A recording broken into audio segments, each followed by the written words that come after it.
সুপ্রিয় দর্শক, আসসালামু আলাইকুম। রিপা রান্নার রেসিপি থেকে সবাইকে স্বাগতম। আজ আমি শেয়ার করব শুধুমাত্র একটি ডিম আর আটা দিয়ে খুব সহজে তৈরি করে নিতে পারবেন এই নাস্তার রেসিপি। এই নাস্তাগুলো উপরটা একটু মুচমুচে আর ভিতরটা একদম নরম তুলতুলে। এগুলো খেতে কিন্তু ভীষণ মজার। এই নাস্তাটি একবার বানালে বারবার বানাতে ইচ্ছে হবে। যারা ঝাল ঝাল নাস্তা খেতে পছন্দ করেন তাদের জন্য এই নাস্তাটি খুবই ভালো লাগবে। আমার আজকের রেসিপি যদি আপনাদের ভালো লেগে থাকে তাহলে ভিডিওতে একটি লাইক দিয়ে শেয়ার করার অনুরোধ রইল। আমার নতুন রেসিপি দেখার জন্য আমার চ্যানেলটি সাবস্ক্রাইব করে বেল আইকনটি অন করে রাখবেন। তাহলে এবার চলে যাচ্ছে মূল রেসিপিতে। আজকে এই রেসিপিটি বানানোর জন্য প্রথমে আমি দুটি আলু সিদ্ধ করে এভাবে খোসাটাকে ছাড়িয়ে নিয়েছি। এবার একটি হাতা দিয়ে এভাবে আমি আলুগুলোকে ম্যাশ করে নিব। আপনারা চাইলে কিন্তু এটাকে কাঁটা চামচ অথবা হাত দিয়েও খুব ভালোভাবে ম্যাশ করে নিতে পারেন। আর এর মাঝে কিন্তু কোনো রকম দানাদার ভাব থাকা যাবে না। এই আলুগুলোকে খুব সুন্দর করে ম্যাশ করে নিতে হবে। দেখতেই পারতেছেন আমি কতটা ম্যাশ করে নিয়েছি। এখন এগুলোকে ম্যাশ করে নেওয়া হয়ে গেছে, আমি এটাকে পরিষ্কার করে নিচ্ছি। এখন এই ম্যাশ করে রাখা আলুর মাঝে আমি দিয়ে দিচ্ছি সামান্য পরিমাণে লবণ বা স্বাদ মতো লবণ। তার সাথে দিয়ে দিচ্ছি একটি ডিম। এই ডিমটা দিলে কিন্তু এই নাস্তাগুলো খুবই নরম তুলতুলে হবে আর অনেকটাই কিন্তু ফুলকো ফুলকো হবে। আর এই নাস্তাটা খেতেও কিন্তু ভীষণ মজার হবে। এখন ডিমটাকে আমি আলুর সাথে ভালোভাবে মিশিয়ে নিব। দেখতে পাচ্ছেন আমি কিন্তু একটি চামচ দিয়ে এই ডিম আর আলুটাকে ভালোভাবে মিশিয়ে নিচ্ছি। আর এ পর্যায়ে কিন্তু আমার মেশানো হয়ে গেছে। এখন এই বাটির মাঝখান থেকে আমি চামচটাকে উঠিয়ে নিচ্ছি। এখন এর মাঝে দিয়ে দিচ্ছি ৩-৪টি কাঁচামরিচ কুচি, তার সাথে দিয়ে দিচ্ছি একটি পেঁয়াজ কুচি আর দিয়ে দিচ্ছি সামান্য পরিমাণে ধনিয়া পাতা কুচি। আপনারা যদি ধনিয়া পাতাটা পছন্দ না করেন তাহলে নাও দিতে পারেন। এখন এই সবগুলোকে আবারও ভালোভাবে মিশিয়ে নিতে হবে। দেখতে পাচ্ছেন সবগুলো উপকরণ কিন্তু খুব ভালোভাবে মিশিয়ে নিয়েছি।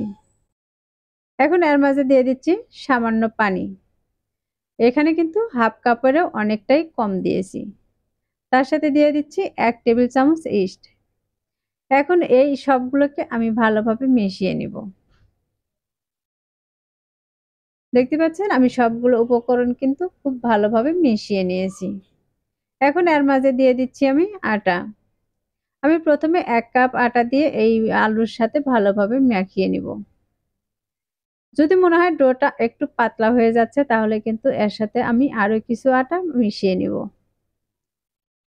দেখতে পাচ্ছেন মাখানোর পরে এই ডোটা কিন্তু অনেকটাই পাতলা রয়েছে। তার জন্য আমি আরো এখানে হাফ কাপ আটা নিয়েছি। আর এই হাফ কাপ আটাকে আমি একবারে দিব না। এখানে একটু একটু করে দিয়ে ভালোভাবে একটু মাখিয়ে নিব।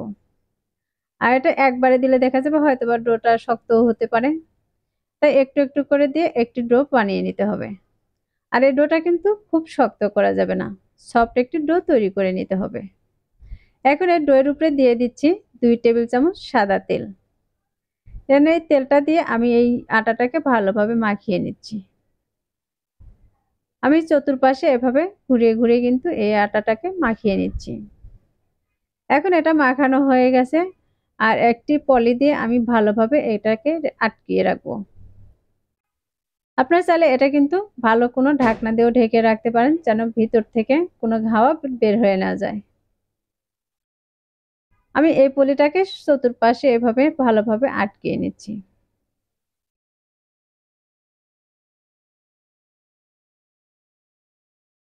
এটাকে আমার এখন আটকানো হয়ে গেছে। আমি চতুর সাইডটা কিন্তু দেখতেই পাচ্ছেন খুব ভালোভাবে আটকে নিয়েছি।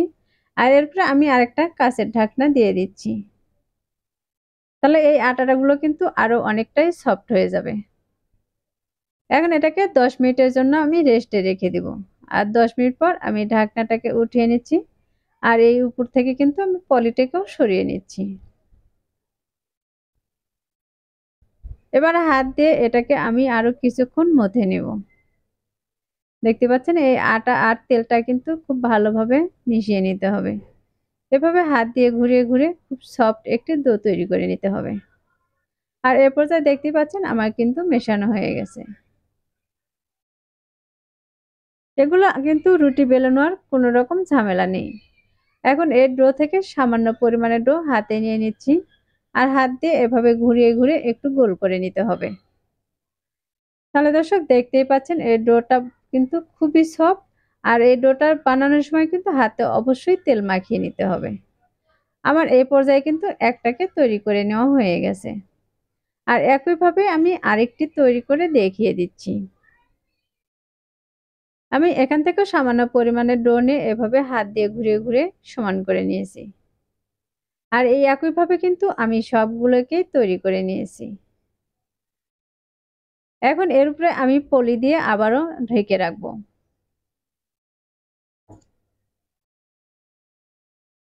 পলি দিয়ে ঢেকে না রাখলে দেখা যাবে এর উপরটা কিন্তু আবারও শক্ত হয়ে যেতে পারে।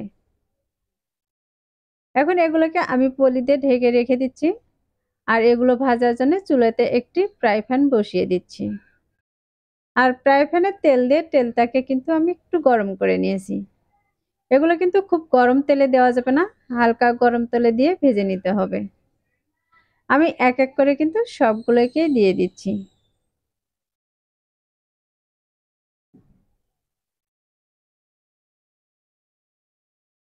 আমি এভাবে চামিচ দিয়ে একটু সরিয়ে নিচ্ছি।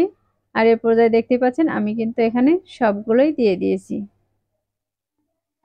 কড়াইটা যদি ছোট হয় তাহলে কিন্তু এক ব্যাচে ভাজা না গেলে দ্বিতীয় ব্যাচেও ভেজে নিতে পারেন।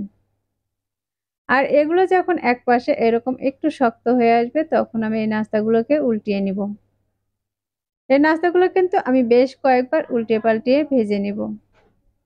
নাস্তাগুলোর গায়ে যখন খুব সুন্দর কালার আসবে তখন এই নাস্তাগুলো কিন্তু আমি উঠিয়ে নিব। এ পর্যায়ে কিন্তু চুলার আঁচটা মিডিয়ামে রেখে এই নাস্তাগুলোকে ভেজে নিতে হবে। আর এই নাস্তাগুলোকে প্রায় 2 থেকে 3 মিনিটের মতো এভাবে ভেজে নিতে হবে। 2 থেকে 3 মিনিট ভাজার পর এই নাস্তাগুলোর গায়ে কিন্তু খুব সুন্দর একটি কালার চলে আসবে। তাহলে দর্শক দেখতে পাচ্ছেন এই নাস্তাগুলোর গায়ে কিন্তু খুব সুন্দর একটি কালার চলে এসেছে। প্রতিটি নাস্তায় কিন্তু এরকম লাল ব্রাউন কালার করে ভেজে নিতে হবে। এখন যে নাস্তাগুলোতে সবচেয়ে বেশি কালার চলে এসেছে সেই নাস্তাগুলোকে আমি উঠিয়ে নিব। এবার একটি ছাঁকনি দিয়ে এগুলোকে তেল ঝরিয়ে আমি উঠিয়ে নিচ্ছি।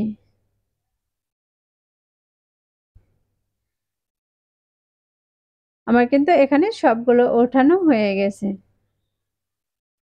আর দেখে বুঝতেই পারতেছেন এই নাস্তাগুলো দেখতে কতটা সুন্দর হয়েছে আর কতটা লোভনীয় হয়েছে। এই নাস্তাগুলো যে কেউ দেখে কিন্তু খুবই পছন্দ করবে। এগুলো বাচ্চাদের স্কুলের টিফিন হিসেবেও কিন্তু দিয়ে দিতে পারেন। আমার আজকের রেসিপিগুলো ভালো লাগলে ভিডিওতে একটি লাইক দিয়ে শেয়ার করার অনুরোধ রইল। রেসিপিটি বাসায় অবশ্যই একবার ট্রাই করবেন আর আমাকে কমেন্টে লিখে জানাবেন আমার আজকের রেসিপি আপনাদের কাছে কেমন লেগেছে। আর আমার চ্যানেলটি এখনো সাবস্ক্রাইব করে না থাকলে সাবস্ক্রাইব করার অনুরোধ রইল। তাহলে কথা হবে পরবর্তী কোনো রেসিপি নিয়ে। সবাই ভালো থাকবেন, সুস্থ থাকবেন। আল্লাহ হাফেজ।